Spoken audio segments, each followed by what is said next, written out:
బంగ్లాదేశ్లోని పరిస్థితులు ఒక్క దేశవ్యాప్తంగానే కాకుండా అంతర్జాతీయంగా కూడా ఆందోళన కలిగిస్తున్నాయి. ఇస్లాంకు వ్యతిరేకంగా వ్యాఖ్యలు చేశాడన్న ఆరోపణలతో హిందూ మైనార్టీకి చెందినటువంటి యువకుడిని నరి రోడ్డుపై హత్య చేసిన ఘటన కలకలం సృష్టిస్తోంది. బంగ్లాదేశ్లో మైనార్టీల భద్రతపై తీవ్రమైన ప్రశ్నలు తలెత్తేలా చేస్తోంది. ఈ ఘటనపై ప్రభుత్వ స్పందన, అరెస్టులు, భారత్తో భద్రతా స్థాయి చర్చలు, బహిష్కృత రచయిత్రి తస్లిమా నస్రీన్ చేసిన సంచలన వ్యాఖ్యలు పరిస్థితిని మరింత ఉద్రిక్తంగా మారుస్తున్నాయి.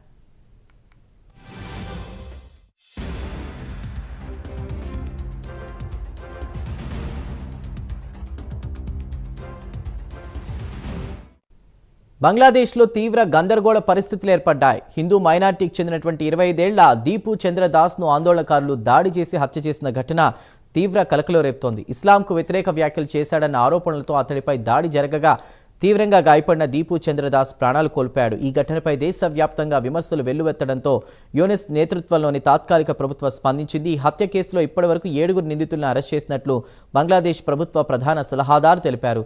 తమ పాలనలో మూకదాళ్లకు ఎలాంటి స్థానం లేదని స్పష్టం చేసిన ఆయన ఈ కేసులో నిందితులకు కఠిన శిక్షలు విధిస్తామని హామీ ఇచ్చారు. అల్లర్లపై ప్రభుత్వం ఏర్పాటు చేసిన ప్రత్యేక కమిషన్ దర్యాప్తు కొనసాగుతోందని తెలిపారు.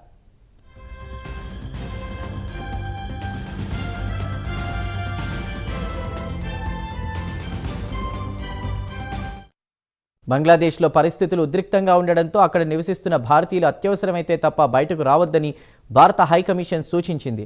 భారతీయుల భద్రతపై అప్రమత్తమైంది. ఈ క్రమంలోని బంగ్లాదేశ్లో నెలకొన్న పరిస్థితులపై భారత army chief general Upendra Dwivedi Bangladesh army chief general వాకర్-ఉజ్-జమాన్తో ఫోన్ ద్వారా చర్చలు జరిపారు.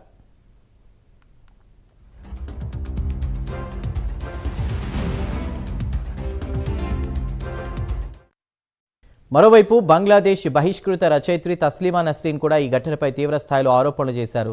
బంగ్లాదేశ్లో ప్రస్తుతం జిహాదీల పండుగ నడుస్తోందని విమర్శించారు. హిందువులను చంపడం అక్కడ సాధారణ విషయంగా మారిందని, ప్రజాస్వామ్యం, మానవ హక్కులనే పదాలకు అక్కడ విలువ లేకుండా పోయిందని ఆగ్రహం వ్యక్తం చేశారు. దీపుదాస్ అనే హిందూ యువకుడు ఎలాంటి దైవ దూషణకు పాల్పడలేదని తస్లిమా తెలిపారు. అతడితో పనిచేసే ఓ సహోద్యోగి చేసిన కుట్ర కారణంగానే ఈ దారుణం జరిగిందని ఆమె ఆరోపించారు. దీపుదాస్ తనపై కుట్ర జరిగిందని పోలీసులకు చెప్పినా పట్టించుకోలేదన్నారు. దీపుదాస్ను మళ్లీ మూకల మధ్యకు వదిలేయడం ఈ హత్యకు దారితీసిందని ఆమె ఆరోపించారు.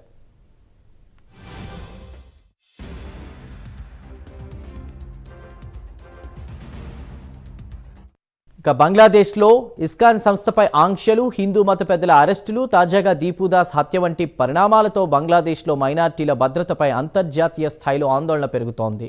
మైనార్టీలకు రక్షణ కల్పించాలని కోరుతూ హిందూ సంఘాలు అంతర్జాతీయ వేదికలను ఆశ్రయిస్తున్నాయి.